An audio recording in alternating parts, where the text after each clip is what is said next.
everybody. This is Steel Rose's podcast. This podcast is created for women by women to elevate women's voices. I am especially excited this evening to introduce all of you to our guest.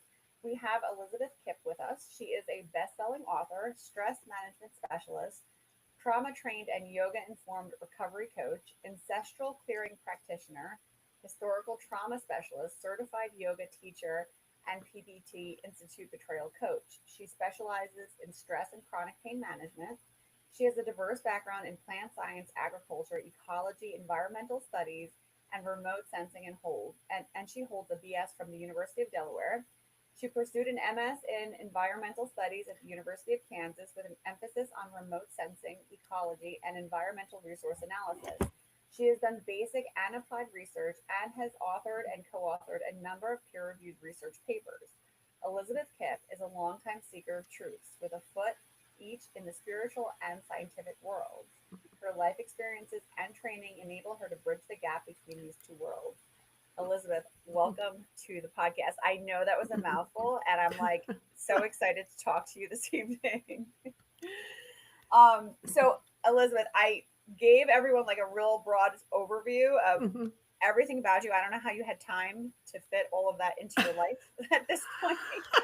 I only have one degree, and now I'm like, I would love for you to introduce yourself to the listeners and let them know, how you ended up where you are today, and really pick a focus area that you think is lighting you up in this moment.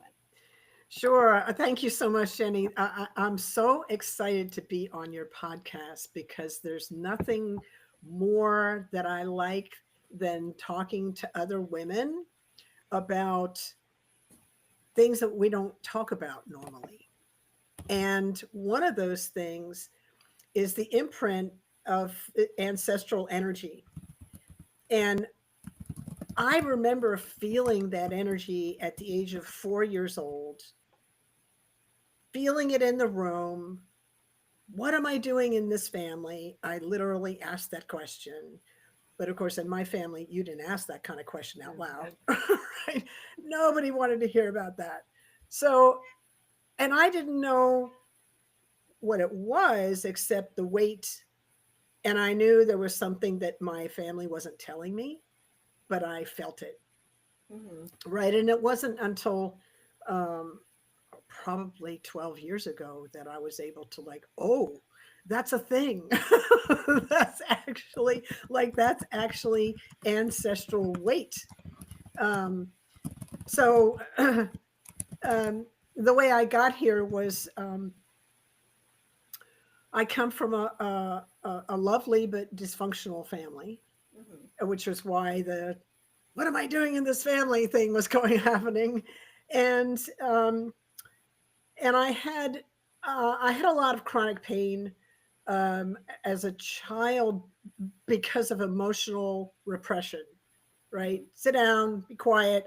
We don't want to hear what you had to say. Right, and then I asked you a question. Like, give me an But answer. you told me not to. You told me not to Just like say anything. so. So we anyway. So a lot of emotion there, but I'm not allowed to emote. So that what am I supposed to do with that? So Right. that sets you up for set me up anyway for a what I what I call today a chronic stress pattern where I'm always looking for the threat. That was the way. I mean, I never knew when I was going to get in trouble or for what, because that's the Yeah. way it was. But that was the kind of dysfunction I was dealing with. So that sets up in the nervous system. This is how we do life. We do life like this, and it's a habit. It has momentum, and it's that particular chronic stress is actually caustic to the nervous system. It spins up all kinds of stress hormones, and we're not made Mm-hmm. for that. So anyway, that really informed my life, and I had an accident and broke the base of my spine, an equestrian accident, and ended up having a lot of surgery to try and stabilize that. Um, and uh, and in the process, um, the doctor, there was a lot of pain involved. And in the process, the doctors, so that went undiagnosed for a long time. And then when it did get diagnosed, it was improperly treated. Hmm. All they knew was like, here are your opiates and your Yeah. benzodiazepines, and Yeah. you know, this is what we have. This is the best quality of life you could get. And I was like, There has to be. and they said you can't heal from chronic pain. Now that blew me away as a patient, you know, coming from academia. Oh, they're the experts, they know all the stuff. And so I believe them, and it was devastating to me. But there was something in the back of my mind that was like, there's something wrong with this picture. And it took me a while, but I finally figured out that they had made an error. This is where the science part came in, right? I had all this training in how to do science research and Yeah. assumptions and questions and all the things. And I was like, oh, they've forgotten their basic science, which is science is all about probabilities. It's not about facts. They said you will. They should have Yeah. said the probability is. They didn't say that. They gave me a pronouncement. So I knew that they'd made an error.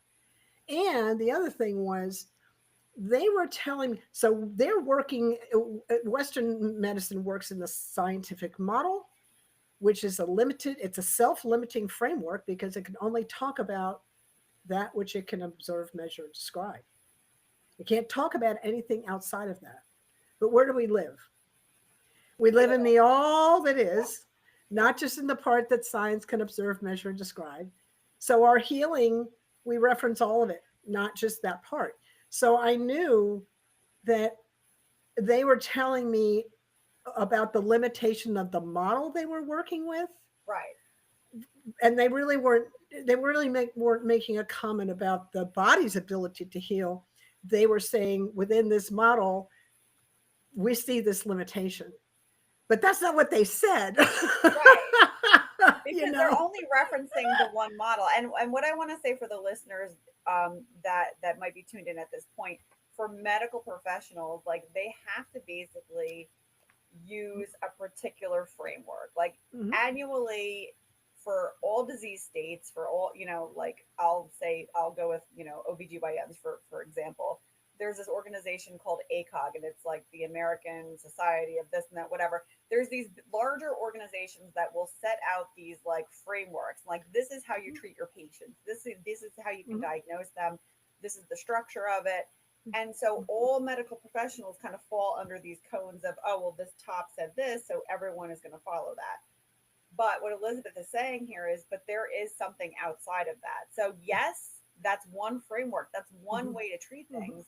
But just because there's the medical side, but there is a whole other side Mhm. to being able to address things. I want to circle Mhm. back to, because you did say about 12 years, or when you were younger, you had felt like the ancestral energy. and and I am actually very curious about this, because I very much am into energies, and how your own energy and the energy around you affects your health and affects your well-being. Mhm. Mhm. Ancestral energy, like what is that exactly? Like how would you explain that? Wow. So um, I have to build a framework for the audience Yeah, no, here, go for it, go for it. so I have a frame of reference, because that's a big question, and I want to paint the landscape. Um, so people come to me and they say, I have this issue, and is it ancestral, or is it, you know, what is it? And really from an honest sciency point of view, with um, looking at it from the quantum field, Hmm. not the Newtonian, but the quantum. Think about this. Imagine our lives. each of us is in a Russian doll. You know those nested dolls, one doll and a Yeah. bigger one and a bigger one, right? And in the very little one on the inside is me with just my stuff, or you with just your stuff, right? Next one out is me with my actual family, my nuclear family, or my my immediate family. Okay. The next one out is where I live, the culture that I'm living in, and its effect, right? That energy, it has an energy, right? And then the next one out is maybe the country that I'm living in, and the vibe of the country, and then we've got the world. Right. We also have the present. It's all in the present moment. What's happening in the collective in this moment? Well, are you talking about my family, or the collective of my family, or the collective of the town? We got a big football game going on here where I'm right now. There's all kinds of stuff going on there, right? Or is it the state? Is it the country? There's all kinds of stuff going on here. Is it the world? There's all kinds of stuff happening on the planet. Then we can look at celestial stuff and the effect of the body, of the celestial body. So it's a big landscape. Yeah. Add the last doll, which is the ancestral piece. So you're looking at the quantum field. We access through the present moment, we access the past, present, and future all at once. Yes. So I can't actually answer that honestly, that, oh, it's this or it's that. But we address it, we address all of it, whatever it is, through the present moment, and we include the ancestral piece. So now I felt this weight, as I said, dysfunctional family, and um, and I knew that my mother was distraught and unable to cope with life, and I knew that my dad. Um, it wasn't like he was a doormat. He just kind of was very quiet and kind of held space, if there is such attuned Yeah. to the whole family the best that he could, and tried to be calm, right? So his lap was the safest place in the house in my life, right? So as a kid, but I felt this heavy. I even felt the heaviness from him, and I didn't know until later, because nobody talked about stuff in my Yeah. family.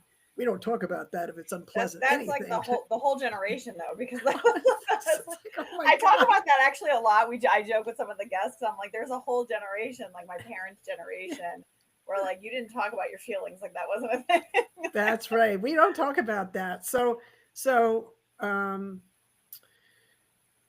but I felt it, and I felt the weight, and the problem was, listen, I'm a 4-year-old kid and I'm feeling this stuff, and and and I don't know what to do with any of it. And so I just felt it. Now, one of the things that kids do, and we do clear for this in ancestral clearing, one of the things that kids do is when they see their parents struggling, they'll do everything they can to take that on for Yeah. them. And they can't, but they do it energetically. You talk about energy. And so now, now you've got you've got, oh, I feel this thing, and I'm going to take it on. Yeah. So that I don't know if that really answers your question, but It does. And so I understand. I get it. So I want to try to distill it a little bit more. Mhm. So for the listeners, for everyone tuning in, it isn't just, it's not, we're not talking about like a physical, it's not a physical presence, but it's all happening like on the same, well, maybe it is a physical presence that, like I said it and then I'm like, oh no, but, and I can, let me say it in energies, like energetically, she was sensing. And the way that you might sense that, or someone listening might sense that, is you you get a feeling. If you're in tune with your intuition, you will pick up the energy in the room, or you will get this feeling and it's not just in the room, in the space that you're in, with the people that you're in, the weights that people are carrying. Mhm. My husband is very sensitive to this. Like, he's really sensitive. My kids, very sensitive to it. Like, we're high in tuned in the house. Um, my kids very much can sense, like, when I'm frustrated or I'm stressed out. My daughter Mhm. specifically, Mhm. one of my girls very much tries to, it's very sweet, but I've been trying to remind her lately. I'm like, it's not your job to have to do this. She tries to make everybody happy. And so she'll get really silly. And I Mhm. have twin girls. So one of the Oh. twins will get very silly. And because she's trying to pick the energy up in the room. And the other day, I noticed her doing it more so. And the other day, I pulled her aside and I was like, listen, I was like, I just want you to know this. And I'm going to remind you when you do it again. I was like, it's, you don't have to do that. I appreciate that you're trying to make people happy and you want Mhm. everyone to have a good time. I was like, but you only can control your own feelings. You can't control the feelings of everybody else around you. Mhm. And I'm trying to get that message across to them now and their kids. Like, lessons like that to me is like really crucial, because a Mhm. lot of, even myself included, a lot of people who, have experienced like trauma growing up, or, like my parents' separation was trauma for me when I was growing up. And because of that weight that I went through with that, I always felt like I had to fix things. I had to carry everyone else's emotional burdens, and that's not, it's not your responsibility. So I was Mhm. relaying that message to my daughter. So I'm like, you don't have to do that. You don't have to lift the energy in the room. Just be who you are. That alone could lift the vibrational energy in the room. That's Like, just true. just be yourself, and like be your own person, and be happy in the moment, and that would essentially lift the energy in the room. Well, you have a you have a yeah, that's a blessing. The dynamic you just described in your family, that you've got that openness and awareness. In my case, I think I arrived on the spot sensitive, and with the dysfunction in the household, like the eggshell walking, um, it was like I have to know how to read the room, and I have to know how to read people in order to keep Yeah. myself safe. So that gets really quite. I mean, I think it's interesting because my brother, who's 3 years older than me, completely opposite. We both got. I mean, we have these conversations. I'm like, wait a minute, what Did we household grow up? did you Yeah. grow up Did in? we grow up in the same house? I know. It's I like have the I same problem with haven't my here. brothers too. When we all get together, like, my older brother remembers things so differently, and I'm like, where were you? Like, where did you live? But he has he's much more. It's more like his deal was to stay safe. He just numbed out. Yeah, I was just fully alive and yeah.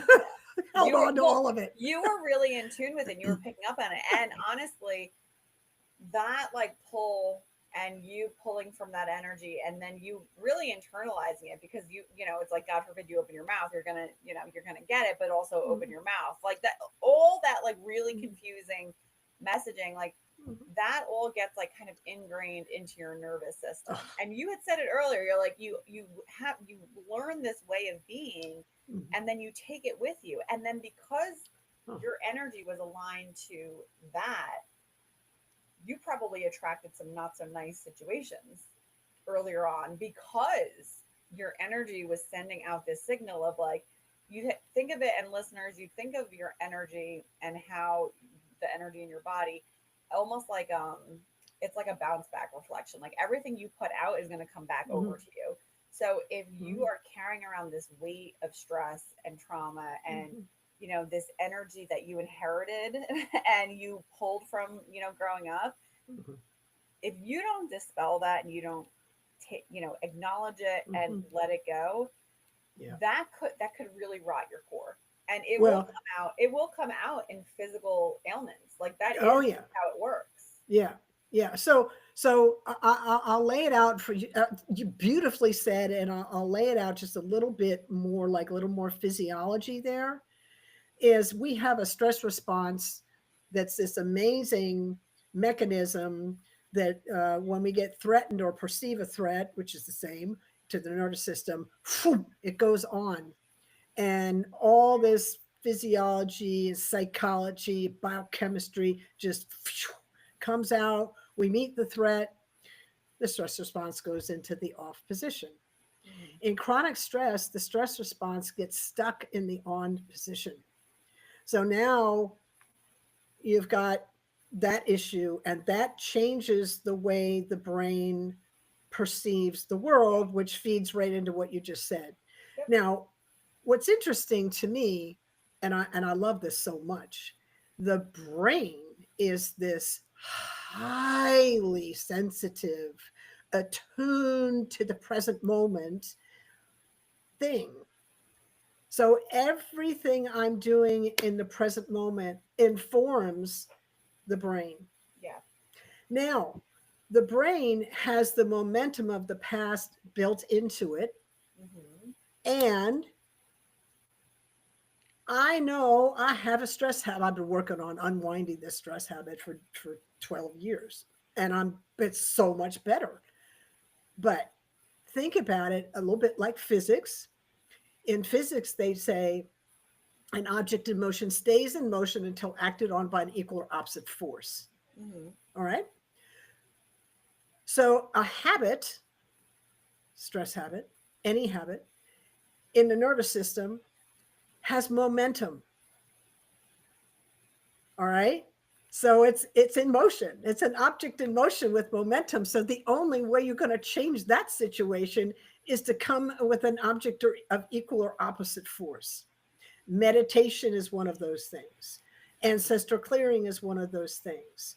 Yoga is one of those things, right? Etc. So, but you have to kind of understand what's happening. And all those practices, they work on the present moment. Yeah. And so I have an old, and why am I still working on this freaking habit? Because I built it over like 60 years. Yeah. so, so, so every time that I am in a situation where I'm starting to feel activated in a dysregulated way, I've had enough practice now. I drop into the breath. I put Yep. some space between the words. I where are my feet? All the things, right? What am I doing? I'm shifting my attention to the new way of living instead of dropping into the old one, right? Because that old stress habit actually is a default. And I'm learning and I'm building a new default. What Elizabeth is describing right now is she's essentially rewiring her brain. Exactly. So I've done some reading on this. I discovered meditation. I think I told you when we had our intro call. So I had discovered meditation about 4 years ago, roughly, like maybe 3 years ago. I had hit like I guess a crossroads in my life where I I was like burned out. I was just totally burned out. You know, my kids were born 2016 and 2017, so I had three infants at the same time. And while that was happening, I still was like, oh no, I'm still gonna have my career. I can do it all. And I was Oh, only sleep for about 4 years. I was only sleeping 2 hours a day, and I was working like these crazy hours because once you have kids and you want to be a professional, you're like, oh no, I need to make up for the fact that I had children. So you work extra, and I went through this 4 year period of like just completely depleting my body of pretty much any kind of yeah. anything. So much so that I kept saying to my cousin, I was like, I feel like something bad is going to happen because I am just not taking care of myself and it's just running me ragged. And so we get to the house that we live in right now. We bought it in November 2021. In spring 2022 was when I hit this wall and I was like, I have to make a change here. I can't keep doing this. Something needs to give. Between 2021 and 2022, and I stumbled upon meditation. Actually, while I was researching how to podcast because I didn't know what to do, I stumbled upon this woman who had this successful podcast. This is synchronicity at its finest, by the way, Elizabeth. That's Mhm. why I like to I tell hear this it. I story. hear that. I was looking like, oh, how do you podcast? How do I do this? And when I did that, I found this woman's podcast, and she had an episode that was like how to podcast. But then she also had all these online courses, and I took one of her courses that included podcasting, but it was so much more. Mm. And it was, tapping and Ah, meditation and mhm. breath work and really learning the science behind aligning your energy with the universe and what's really there. Mhm. And it was like this massive awakening Yeah, I of can my imagine. spirit that was like shrouded for 37 years. And I finally was able to uncover her, and it was this it was like this glorious rebirth. And in that meditation, one of the practices that I did that it was very interesting because it goes back to the weight that I felt, like on my Uh-huh. spirit. Mhm. And one of the practices was, you go into meditation and you get yourself into the present moment, and you focus on your name. So you say your full name. So I would say like I am Jenny Benitez. And you would focus on that for a little bit. How does that make you feel? What do you feel when you say your full Mm. name like that? Mhm. And it felt loaded. It felt heavy. Ah. Like I felt the weight of my entire world, which really is real, Mm. on my shoulders. Because Mhm. that is true. Like and you said it earlier, like Mhm. I do it all. I do it all. Like I carry a lot. And then the second part in the meditation was just to say, well, I am Jenny. Ah. The first time I did it, I was sobbing. Oh. Because the differentiation between this weight that I was carrying and Mhm. me, the in just like in the nesting dolls, the Jenny and the nesting doll that was just me, Mhm. was like this free spirit Yeah. that had been crushed, and she was just desperately trying to claw her way out. And Yeah. Love it that. took, I mean, that uncovered, I mean, that was like a full year of me like Mhm. scraping off all the walls and the brick that I had put up. And it was the craziest thing. And it was rewiring my brain. And I Yeah. noticed it was very interesting because it didn't just affect me. Like while I was going through this, it affected my husband positively. It affected my kids Of positively. course. It impacted our marriage positively. Uh-huh. Like it did all of these Yeah. things. And I've talked a lot about on the podcast about your energy and aligning it in the right way. And Uh-huh. you know, there's also like when you're with people, you'll notice like there's people that if you go and visit people and then you leave, you're gonna feel drained. It's because the weight of what they're carrying affects you while you're with them, and it draws from your energy. Yeah, we have to And be conscious. you have to be aware. And so like Yeah. the biggest thing that I always say on the podcast, and I've said to other people, I'm like, your feelings are really a barometer. Like that's really you. If you Mhm. feel uncomfortable or you feel something's not quite right, or I can kind of sense that this person, they're Mhm. smiling in my face and they're saying hello and they're hugging me, but I get like a feeling. Yeah, I get like a feeling. And Mhm. that's when you know, like, oh, this person, like their energy is not quite right. Maybe I don't want to spend as much time with them. And Yeah. once you start like scraping these things off, like you're going through it right now, as you're saying, like you're rewiring your brain. It's like creating a whole, it's getting yourself back to you. It's not creating a whole new person. You're already in there, but it's just a matter of like cleaning everything out. Yeah, I love that you did that exercise. I did something similar to that because I learned once I felt the weight of the family, and then I learned about the family. I was like, oh my Yeah. God. And it became this it became this, I don't know, this thing that I carried, Like a backpack. yeah, a lot of rocks in it. And I sat one summer, I think it was the summer of 2019, so close to when you were doing your thing. Interesting. I sat there and I sat with this question in my meditation: who would I be without the story of my family? Ooh. That was a very powerful question. Yeah. So Yeah. the answer was, I don't know, but I'd like to find out. It's kind of like that, but it's really interesting because it's like you go through your whole life, and a lot of people are going through their whole lives on autopilot and just doing what they should do, and not realizing that there's this whole other plane that is trying to tell you something, yeah. and you're not listening. or Well, and it's like, am I when you're talking about that, I break it down as simply as possible for me because I just do better than. I mean, I can do complicated, but it doesn't usually serve me. So, am I feeling contracted yeah, or expanded in this conversation, or around this person, or in this group, or whatever? And that is a great barometer. The other thing I want to say that I just want to like underline what you said because it's so important, and it's kind of the principle of ancestral clearing, why it works in the first place. Think about like the 3D world, the Newtonian kind of physics, where you take a bag of marbles and you throw them on the floor, and they'll scatter and they'll come to a halt, and they'll just sit there. And then you push one of them, and all the other ones stay still. yeah, Just that one moves. In the quantum world, when you push one marble, they all move in relationship to that. So when you're doing that work, we this is our world. We're all marbles in the quantum field, moving in relationship to each other. I kind of made it a little bit complicated there, but that's what's happening. Why your whole family is affected. yeah. And I was worried at first because I remember thinking to myself, man, I'm doing all this work to try to clear myself.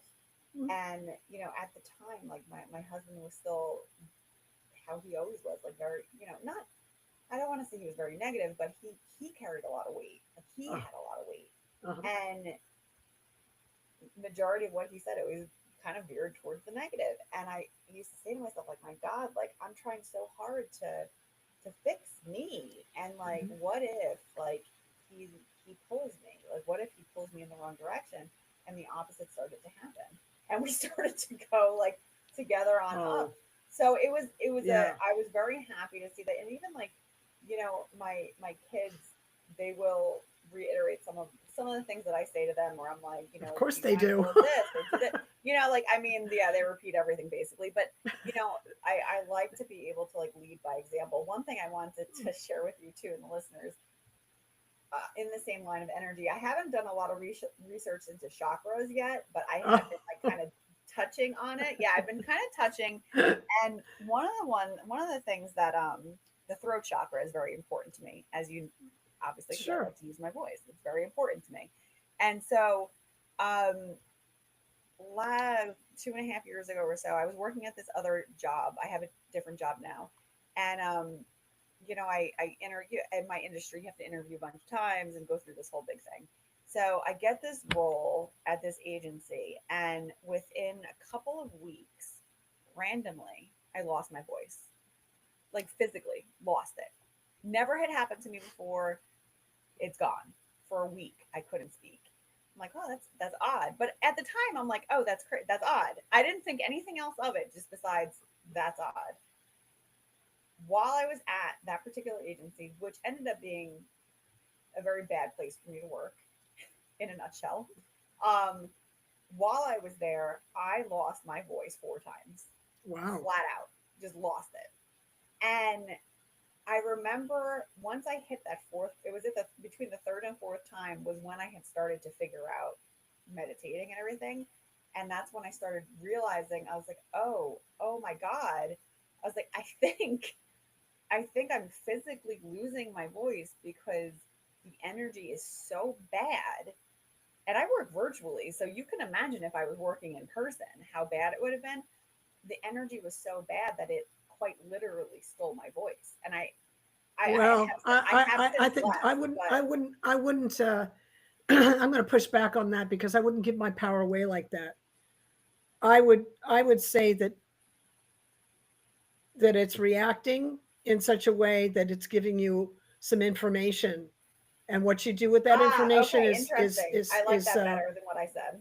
well, it's just a different perspective. I'm not Yeah, saying you're wrong. I'm just saying, like, yeah, I'd look at it a little bit differently. It's information, and what am I going to do with this information? And you kept getting the message again and signal. again. Okay, that actually that perspective, thank you for doing that, Elizabeth. That Sure. perspective sounds much more right for what the situation was, because it was almost like, and now that you've said it, it was basically like a signal saying like, look, look at how you're reacting here. Like look at what's, this is like Yeah. a warning shot to tell Yeah. you Well, now like, that this is the thing that you're talking about, we're both talking about, is the consciousness to see how we're reacting. yes, Right? We're not calling it bad or good or right or wrong. We're just saying, oh, I'm doing this thing. Is this, again, is this, am I contracting or am I expanding in this I like that. experience? you know? I thank you. I appreciate that. Thank you for saying that. You're right. It's really, and you know what? That's one other thing I want to touch on too. Here is that um, not many people are paying attention in that way, or really like listening. Um, I think there's been signals and signs my entire life for things that I missed, and now when I will think back on stuff, I'm like, oh my god, this makes more sense now because this happened and this all fell, this way into place. It's once you start to tap into this, it's very interesting because there's so much there, and then it makes so much more sense for the lives that we're living now. And Elizabeth, one thing that I worry about, not worry, but something that also crosses my mind quite a bit now, especially now in today's world, there's so much noise because of Oh social media God, I know, man. Oh my that God. it's like I'm not, the podcast I have on social for obvious reasons, like I have to put it out somewhere, but like me personally, I'm not engaged like that. Like I actually I work on a computer all day, so as soon as I can not look at a screen, I don't look at screens.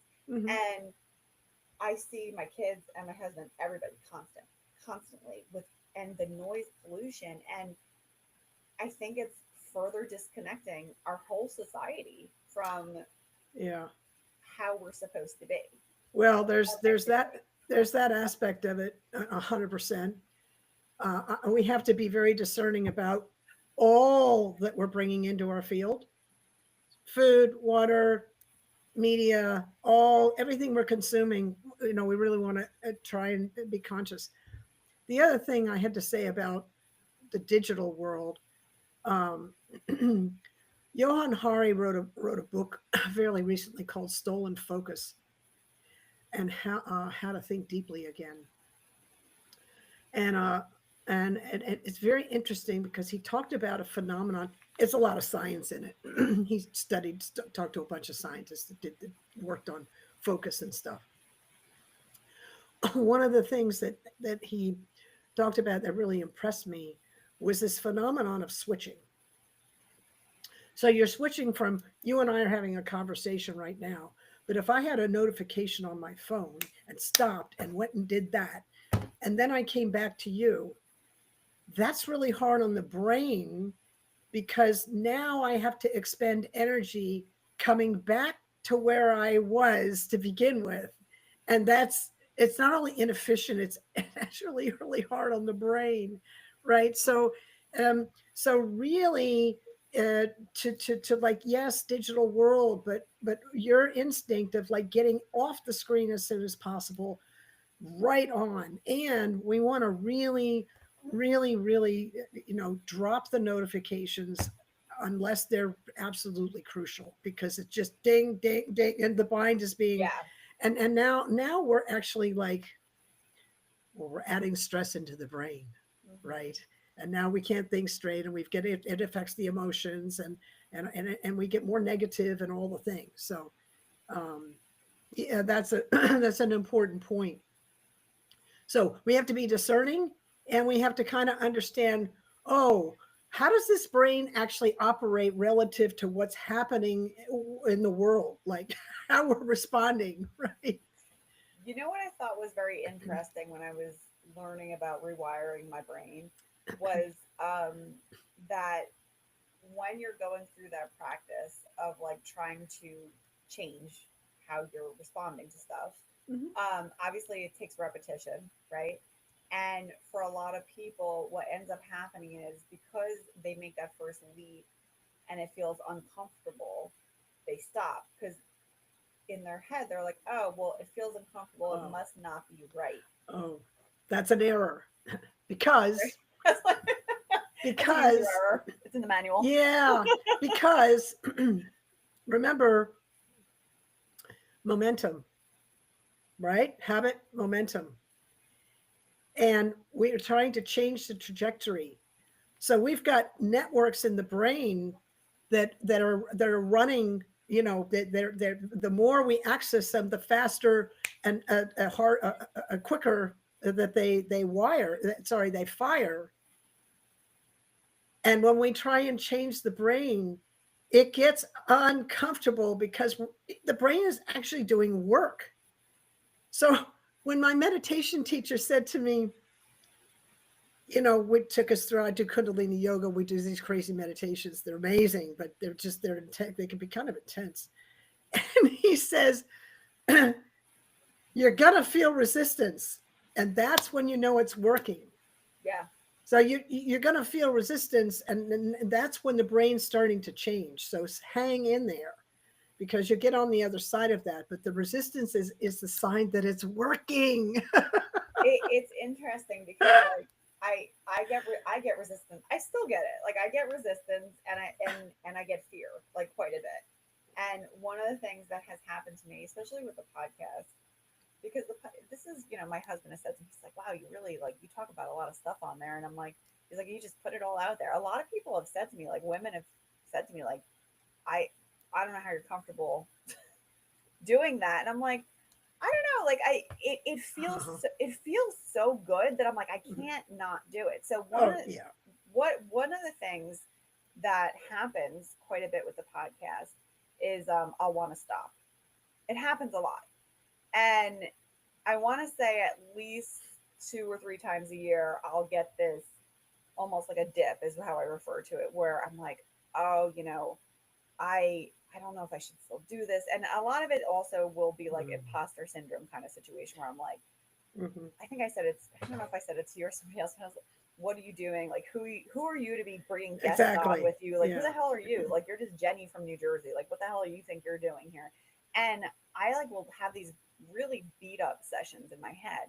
And earlier this year, I had a situation like that where I was like, I was burned out. We were really busy at my daytime job, and I had enrolled the kids in way too many activities, so it was totally sensory overload for me. And then I have the podcast and I want to do the podcast. I love the podcast, but in that moment with everything else going on Mm-hmm. came this dip of like, Jenny, what are you even doing? Like, just stop. It's not like you're not like Joe Rogan. Like you're not like this big podcaster. You're just this little nobody. And it's very interesting, Elizabeth. Every single time something like that happens to me, within a week or two, there will be a sign that just happens that Mm-hmm. says you have to keep going. Oh And yeah, like you're. when it That's happened to awesome. me this year, listen to this. When it happened to me this year, every time I come very close and I'm like, maybe I should just do a farewell episode, just call it a day. Like you did what you could, Jenny, kind of thing. This season, when that happened to me, within the month, the month that it happened, it was in June. July ended up being the highest downloaded month for the podcast. I was going to say you probably got a whole bunch of downloads. It was the That's exactly what I was craziest thing I've thinking. ever seen. It was double my normal amount. It doubled, and I was like, oh my god! And then this month I got notified. Podcasts are all ranked and stuff like that, and I got notified that I made the top 200 list in Peru, and I'm like, Oh, that's cool. what the hell? I'm like, this is really cool because, and the reason why, and listeners, the reason why I'm bringing this up is because you will have moments like this, like in your life, there is going to be moments where you're like, I'm going to throw this all away. The podcast, like, it's something I love so dearly and deeply, but I still will have these moments of like fear and Mhm. imposter syndrome and all these things, and I'm trying to rework my brain to understand, like, no, Jenny, like, this is it, like, this is good. This is in alignment with what you're supposed to be doing. Would you like to, do we have time for me to do an ancestor clearing for everyone? Yeah, absolutely. But maybe it might help clear some of the frequency of that in you and whatever else. The imposter I syndrome would is not pretty mind. common. So it might help this is actually an ancestor clearing is a trademark registered process that was taught and developed by John Newton. It was pioneered by Howard Wills, and it's really a prayer process. So we call on higher power, whatever you call that. We'll call it Creator today. Um, we're calling on it to help us release that which no longer serves us. We're not asking it to take anything away. We're asking it to help us release. And so, and we do it with uh, humility and gratitude. So we do the please and thank you. So we'll just, if you, everybody just listening, just notice what you're feeling, a sensation in the body, and maybe give it a number of intensity from 0 to 10, and so you've got a number, and then just breathe normally and let these words pass over you.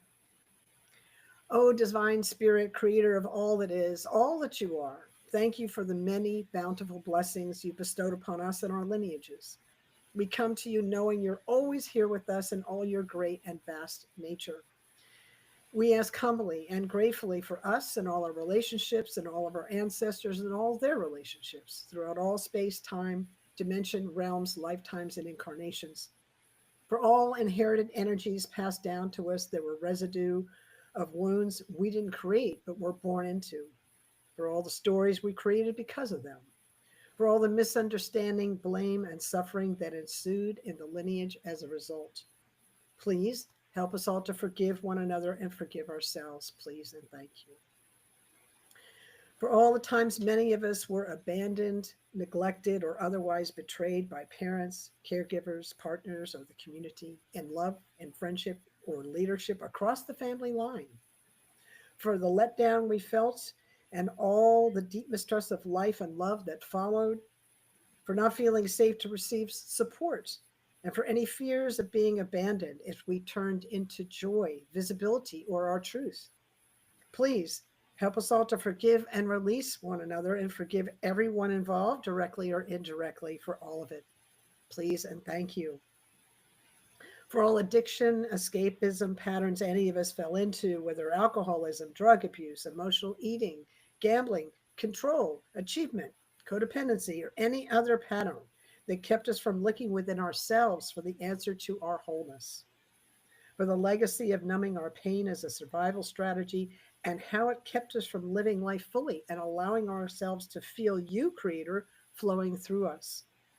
And for all the limiting beliefs, judgments, and conclusions we had or made that kept us playing small, not able to reach our full potential in life. Please help us all to forgive one another and forgive ourselves, please, and thank you.